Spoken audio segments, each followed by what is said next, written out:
probably dead. His body will come popping up in the last reel somewhere. Eyes gouged out, fingers cut off, teeth knocked out. See, the police are always off track with this shit. If they watch prom night, they'd save time. There's a formula to it. A very simple formula. Everybody's a suspect. Here's Johnny. Groovy.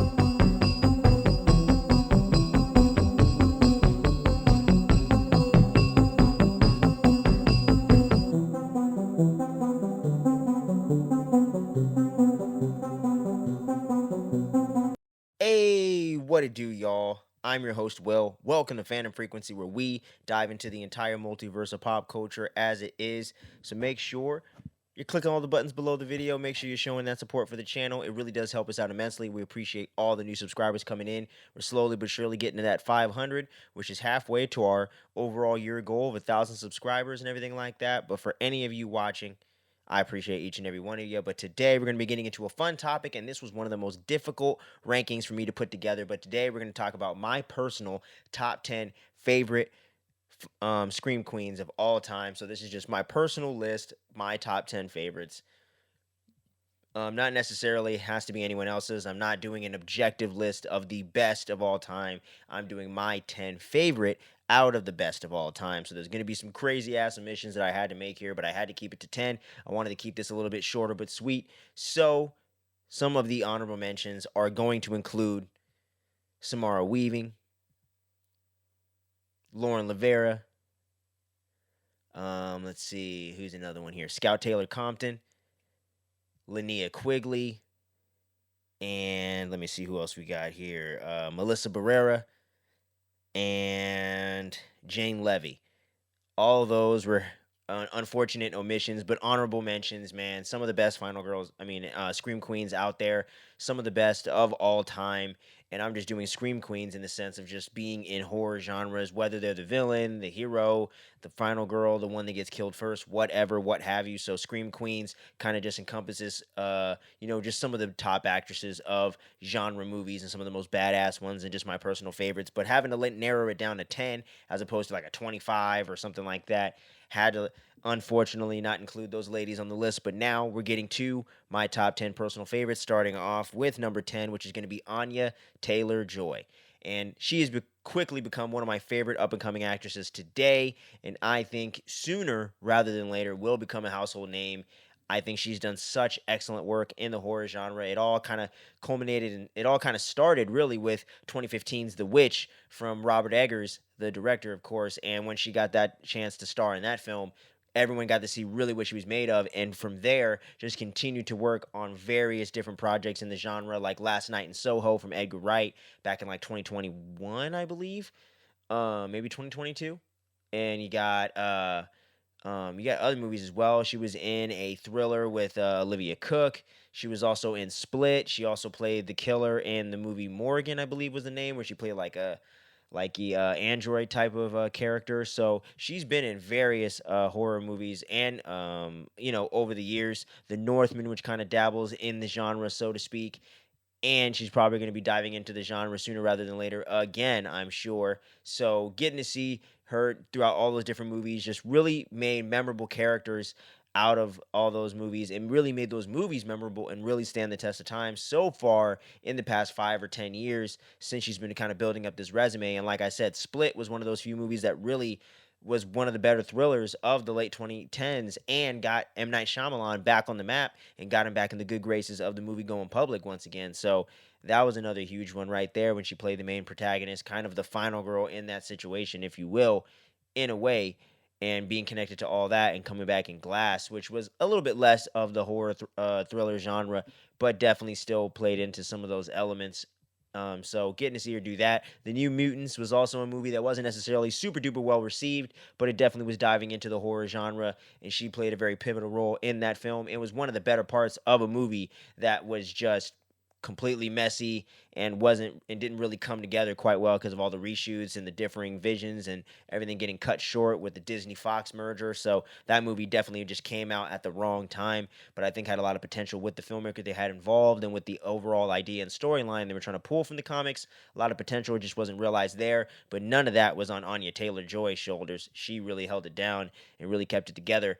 And obviously, like I stated at the top of this thing, with Anya Taylor-Joy, she was just fantastic as the main character of the witch, because you were kind of on her side, and once you figure out she's the villain and get to see that whole side of the performance, it's really well done, man. So had to get Anya Taylor-Joy on this list. She's one of the newest Scream Queens on the list, but I definitely think she's been building herself up a nice resume in the horror genre, so she definitely had to come in on the list, but just a little bit on the lower half. Now it's time for us to get into number 9, which is going to be one of the more legendary ones on the list, and that's going to be Barbara Crampton.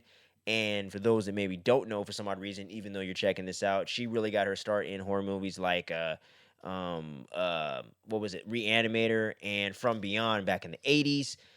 And then from there, she was able to do some other things in the 90s, but then really made a resurgence in the late 2000s into the 2010s with Adam Wingard and Simon Barrett's You're Next back in 2009 or 10 when they shot it. It came out in like 2014 or something like that, or they shot it in 2011 and it came out in 2014. But that movie was on the shelf for a while, and that was really Barbara Crampton's return to acting. And then she went on to do movies like We Are Still Here, Beyond the Gates, and then one of the better thrillers that came out in the last few years, kind of supernatural thrillers, kind of like a supernatural erotic thriller actually, with Suitable Flesh, that came out just last year.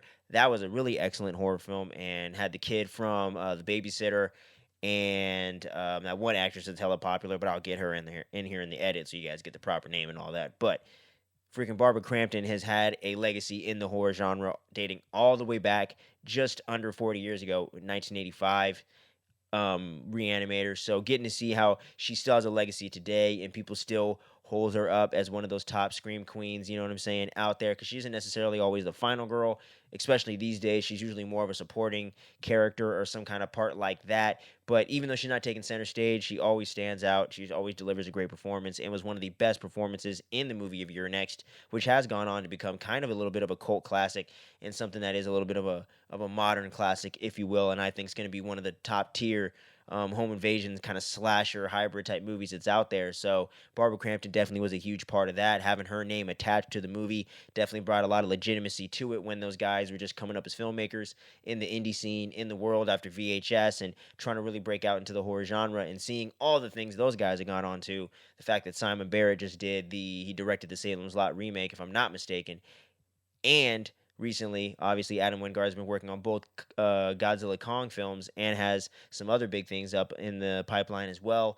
and could potentially do a Thundercats movie. So they really came up in the game, and a lot of that was thanks to Barbara Crampton stepping in as one of the most iconic Scream Queens of all time to be in the movie and to add a lot of that weight. And like I said, never delivers a bad performance. And I even got to briefly meet her at Monsterpalooza about 4 or 5 years ago. So always going to be, or about 5 years, 4 or 5 years ago. So that's always going to be one of the coolest memories, just getting to meet her briefly in that kind of side of the convention hall where they have all the celebrities for the autographs and all that stuff. She was just setting up for the day right after we got in, about a half hour or so after the con started.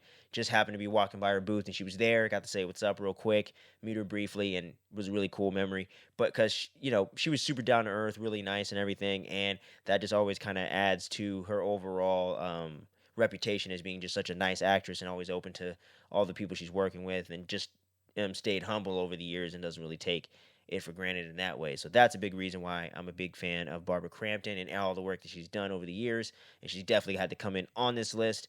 Had to get her on here, so she's definitely coming in at number 9. Now we're going to be getting into number 8, which is going to be actually another classic, another legendary heroine, if you will, and that's Linda Blair, man. Come on, going all the way back to the fucking Exorcist, man, back in the mid-late 70s. going through the 80s, doing things like Hell Night and all these other like B movies and things like that. And then getting to even have little cameos and things like Scream in 96 and things of that nature. Getting to see how throughout the 70s and 80s, how she had that relevancy and doing a bunch of genre pictures, sci fi, horror B movie stuff. And then even got to do the first Exorcist sequel as well in the early 80s, which was still a big deal. Getting to see her come back and getting to kind of step back into that iconic franchise that got her on the map. And another thing that's kind of crazy too was the fact that Jamie Lee Curtis was actually up to be in the part of Reagan, but Jane Le- Jane Levy, I think her name. I think her mom's name. But the lady that was in Psycho, that actress is Carrie Fisher's mom, and she didn't want her to be a part of the movie after figuring out what the content of the actual script was. So it ended up going to Linda Blair, and history's been changed forever, and that literally put her on the map forever just with that one single role. And the fact that she got to do a lot of these different genre pictures throughout the late 70s and the 80s kind of solidified that fact that she's definitely down with the genre. She definitely is a certified scream queen, still goes to all the horror conventions today, always has one of the biggest weights. I even got to meet her briefly as well because we just happened to be looking at these like life-size replicas of characters and different creatures in a different part of the convention center in Pasadena, and she just happened to be taking a break from her signings right there, and ended up my parents my parents went with me that year. My mom ended up running into her first, and then I got a chance to introduce myself and meet her as well. And she was just super nice, down to earth lady, just really cool as well. So just getting to meet some of these legends has been really awesome, and that was another memory that I'll always carry with me, man. Just getting to just meet someone that's literally a part of movie history, like one of the biggest things of the horror genre, one of the biggest child performances, one of the most controversial performances in just movies of all time. And just being able to be a part of that and still just seem like a normal person, I think is just so awesome and so inspiring at the same time. So I absolutely love Linda Blair's work and everything like that. And even though she doesn't have like the best quality movies of everyone on this list, or or some of the scream queens out there, it doesn't take away from her legacy and doesn't take away from her talent, and it definitely doesn't take away from just her status as a fucking certified scream queen. So had to get her in here. Number 8 on the scream queen list. Now we're gonna move on to number 7, which is definitely one of the youngest people on here, if not the youngest person on the list. And I don't know, might be a controversial choice to some people, but I think is definitely deserved. And that's gonna be Jenna Ortega. And literally the whole reason why she's famous is based off the horror genre, bar none, dude. She got her big break in doing things like The Babysitter, Killer Cut, or whatever, the sequel to the original Babysitter on Netflix. And then she ended up doing Scream 5, which that 1-2 punch right there already got her out there and got her in the zeitgeist. Then Wednesday blew her up even more, having another supporting co-lead role in Scream 6. Definitely put that in there. And she's also done Beetlejuice just recently, as of this year in 2024, with the fucking legendary kind of goth celebrity, if you will, the kind of goth icon herself, the original Lydia Dietz right there, Winona Ryder, and the fact that she is like literally like moving numbers. Wednesday season 2 is like a foregone conclusion. It was one of the biggest season 1 premieres they've ever had, one of the biggest shows on Netflix ever, and she's a part of that. And like I said, she's literally known strictly for all her stuff that's from the horror genre. She was in movies like Iron Man 3. She was also in Insidious as well as a kid actor. So that's what I'm saying. Like, and she also did this other thriller called I can't remember the name of it, but it was like something about, it was like a horror kind of thriller, more of a thriller really, about immigration and things like that. And that movie is definitely in the genre. So that's what I'm saying. Even the things that are more under the radar are still within the horror thriller genre. Things she did as a kid were in the horror thriller genre, like Insidious 1 and 2.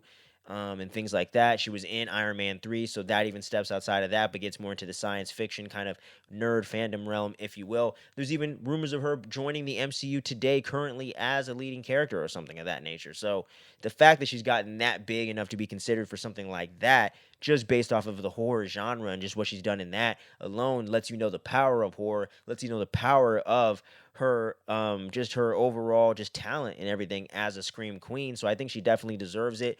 You know, she's barely at 22 years old as of this year, but I think she's definitely solidified herself as a part of the genre, especially with the new generation coming up. I think she's definitively in that and is going to be leading the kind of new guard of the scream queen and final girls in horror to come in those younger ages. You know what I'm saying? Gen Z and the very young and even Jen Alpha or whatever the hell they're calling the kids after that. So I think she's going to be like the Barbara Crampton of this time for those kids. And as they get older, even older than I am at the present, she even appeals to people outside of her generation. You know what I'm saying? She was born in 2006, dude.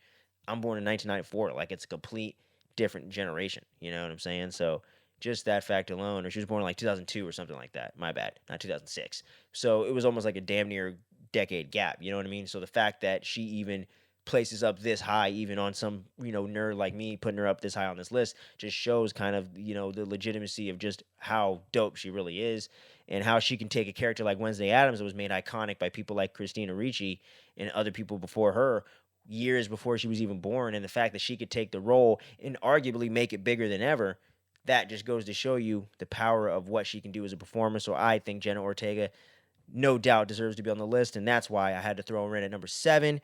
Now, as we're getting into close to the top 5, we're going to round it out with Heather Langenkamp at number 6. And come on, man, it's motherfucking Nancy Thompson from the freaking Nightmare on Elm Street franchise, man. One of the most iconic and kick-ass final girls of all time. One of the most iconic heroic characters in the world of horror, and just one of the best performances from an actress in that time and in the 80s movies, because they weren't always chock full of these fantastic actors. No offense, I love me some 80s horror movies, but they weren't always stacked with these incredible actors, or sometimes they had incredible actors that just weren't incredible yet, even like a Brad Pitt or something like that in Cutting Class or other things of that nature, or even like Demi Moore was in some stuff, the chick from Top Gun. There's a lot of different actors that got their start in the horror genre. Kevin Bacon, of all people, from Friday the 13th, all kinds of stuff like that. So the fact that she was able to come in as Nancy Thompson in the original Nightmare and have that iconic and that well done of a performance, came back in Dream Warriors and went out like a hero, went out like a G, and was just even solidified the character even more. And I just loved everything she brought to the performance of Nancy in Dream Warriors, and then coming back to the franchise with the meta nature of being herself mixed with kind of being Nancy at the same time in the horror meta movie that totally started that whole wave, in my opinion, after Jason Lives kind of teed it up. New Nightmare kind of solidified it, and Scream made it a household name, was definitely 94's New Nightmare. And I can say definitively 30 years later, that's still one of the best Nightmare films of all time. And the fact that it was able to play in reality, and Heather Langenkamp was able to really make the performance even more nuanced and better than it was before, and just always seemingly stepping it up every time as she got better and older as an actress and more seasoned in her craft. That to me was always such an impressive part about Heather Langenkamp, and the fact that she's always held on to that franchise so tight and went on to do other things like Hellraiser and things of that nature. She was just in Little Bites or something like that. That movie from the frontman of Power Man 5000, who I just found out is Rob Zombie's brother, but that's a discussion for another day. But Heather Langenkamp definitively has to be on like all the top Scream Queen lists. There was no way I can make a list without putting her on here. So she definitely goes in pretty high at number 6. Now we're getting into the top 5, y'all. And we're going to go through these ones a little bit quicker because you already know the deal for most of these, because these are pretty freaking iconic. Come on, man. It's Jamie Lee Curtis at number 5. One of the first original Scream Queens out there. One of the best ones in the performance department, I would say, in most of her stuff, and really has gone on, even in her older age, to come back to Laurie, add a lot of cool, interesting things to that character, and was able to do other things like the show Scream Queens over there on TV, and be able to do things like that, and ended up going on to become,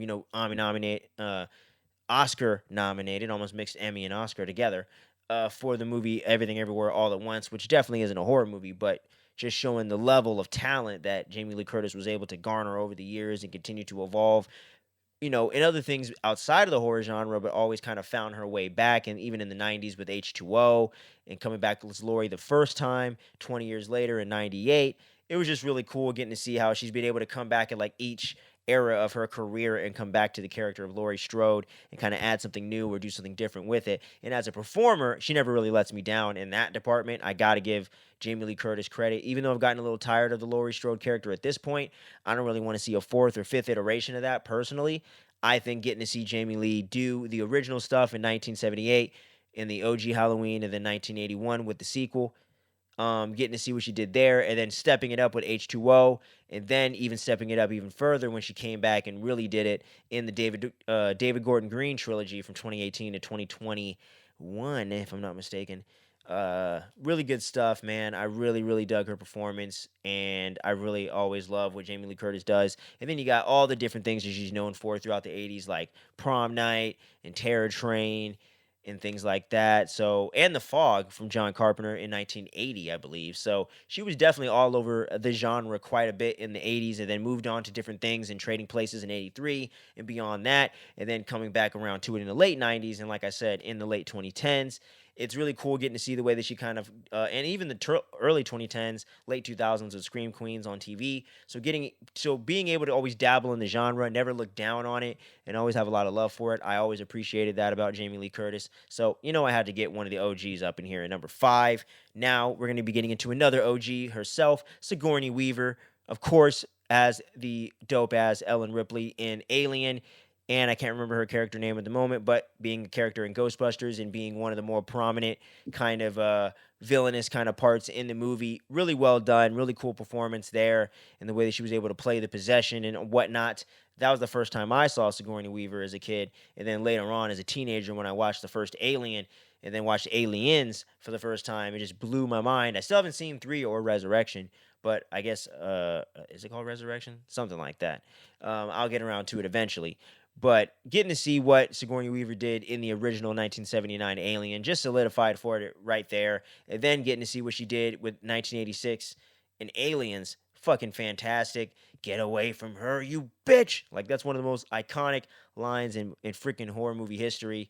And even though they try to repeat it, and it's never going to work as well because Sigourney Weaver was just locked in the moment as a character. It's an iconic moment for a reason. And just the way that she was able to play the character so relatable, but so badass and hard edge at the same time, and always made it believable, and always just sold it, man, and just made you believe she could beat a goddamn xenomorph every time, even if she had to do it with her bare hands. And I think she's just definitely one of the most badass scream queens of all time, and getting to see her do different things like that. I would love to see her do some more horror stuff in the present and get to see her dive back into the genre. And I'm sure it could happen sooner rather than later, or maybe even get a chance at Ellen Ripley once again.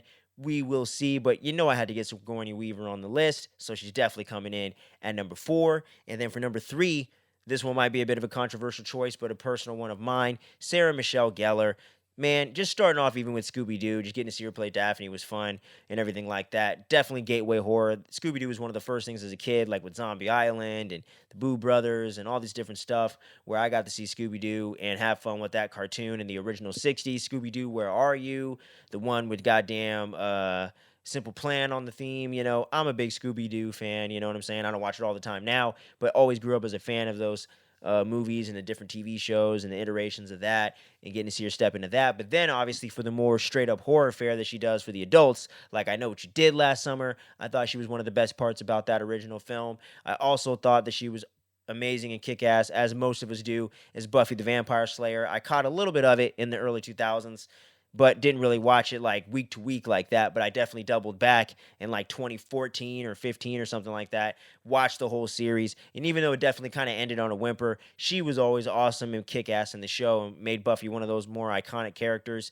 Even getting her in Scream 2, even for the brief role that we did get her in there, was fun as CC Cooper, and the whole crazy chase sequence that she has, or with Ghostface in there, and the way that he just throws her off the balcony and all that stuff. Iconic, really cool, memorable stuff. But she had a really good performance in the part that she had, even though it was a small role in Scream 2 and things of that nature. But like I said, just from Buffy alone, I feel like she deserves to be on the list. But between doing that, the more children-friendly fare with Daphne, and just really nailing that character and what that character was written as in the cartoons, I thought was really impressive, and things like that. And she's came back into the genre a little bit with the Teen Wolf spinoff and things of that nature. I would love to see her do another horror film in the present. I think there might be something I'm missing. Yeah, The Grudge. She was also in The Grudge. I haven't seen that in a long time, but I remember liking her in it. So that's another one to add into the list. So had to put Sarah Michelle Gellar in there, and as one of my first crushes, had to put her in the list. Danielle Harris is coming in at number 2. That's another one of my first on-screen crushes right there. And I actually got to meet her at Monsterpalooza several years ago. Super cool. She even said that she thought that she had met me somewhere before, so I don't know if I just looked like someone she met or what the deal was there, but that was really cool and interesting. But she was super cool, super chill, and getting to see what she's done in Halloween, in Hatchet, and all these different franchises and things over the years. I've just always enjoyed her performances, and I really dug her as the goth chick in Urban Legend. I thought she was really good in that. But yeah, it's Danielle Harris, so definitely had to get on the list. One of my personal all-time favorites, and just the fact that she did such a great performance in Halloween 4 as a child actress, and the way that they did the twist at the end, and she was able to pull off that creep factor. Excellent work. Getting to see her do different things like The Last Boy Scout or what have you. Just getting to see her in all these different roles and different movies over the years. And I'm a big fan of her current podcast, Talk Scary to Me, with Scout Taylor Compton. So sorry I couldn't get you on there, Scout, but I had to get my girl Danielle on the list. Coming in at number 2 is the runner-up, but number 1 is going to be where it all began for me, and that's goddamn Sidney Prescott herself, Neve Campbell. You know I had to get her on the list. She's the best final girl of all time in any movie with Sidney Prescott, in my opinion, and she's one of the best scream queens out there, bar none. Even getting to see what she did in The Craft and Wild Things, which is more like straight, kind of more like thriller, supernatural, but even getting to see her do those things and mix in what she did with Sydney is just iconic stuff. And even those roles were well done for what those movies were and for what it was written to do. And I think Neve Campbell rose to the occasion, but just freaking Sidney Prescott as a final girl in general is just so awesome. The way that she grows with every film and the way that she's had this really cool transformation over these past 6 movies, even though she's only been in 5 of the 6. Really love the way that Neve Campbell was always able to add layers and add new elements to the character with every film and really be able to just keep raising the bar and just really delivering a great performance every time. Even in Scream 3, which was really like the one big disappointment of the franchise, or the biggest disappointment in the franchise, because some people didn't like Scream 6 quite a bit as well. But Scream 3 was definitely like a miss overall at the time, but no one had a problem with what Neve Campbell was doing. You know what I'm saying? And I just always wish that she could have did even more horror things outside of that, or had an interest to do so, because that might be more of what it is. But overall, Sidney Prescott is iconic in and of herself. You know I had to get Neve Campbell on the list, and she is going to top my all-time top 10 Scream Queen list. But let me know who are in your top 10 Scream Queens list. Let me know down below. You don't even have to name 10. Just give me a few if you want. Your top 3, what have you, your favorite. Which ones you agree with, which ones you disagree with. We always love to get into discussions here on the channel. And if there's anyone I forgot to mention, I don't know if I forgot to mention her earlier, but Lauren Lavera was definitely close to being on the list. But I feel like off of one franchise, I can't quite get her there yet. But one of the best final girls of right now, current right now, best final girl out right now. But I can't, it's hard to put her in the overall list, but let me know if you guys completely disagree with that and any of these other choices. But just let's do it respectfully and have fun with it, because at the end of the day, we're just fans that love all this stuff and want to talk about it. We got plenty more horror content coming at y'all over the next week and a half or so as we round that out and get into November, where we're going to have a ton of music content and all the new modern releases coming out, like Gladiator 2, wrapping up The Penguin and Agatha All Along, weekly reviews going on with Halloween, and then going into November with The Penguin. So don't miss out on any of the dopeness that we have going on here on the channel. Thank you for sticking around to the end, and I will catch you on the next video. But until then, stay safe out there, and much love, y'all. Peace.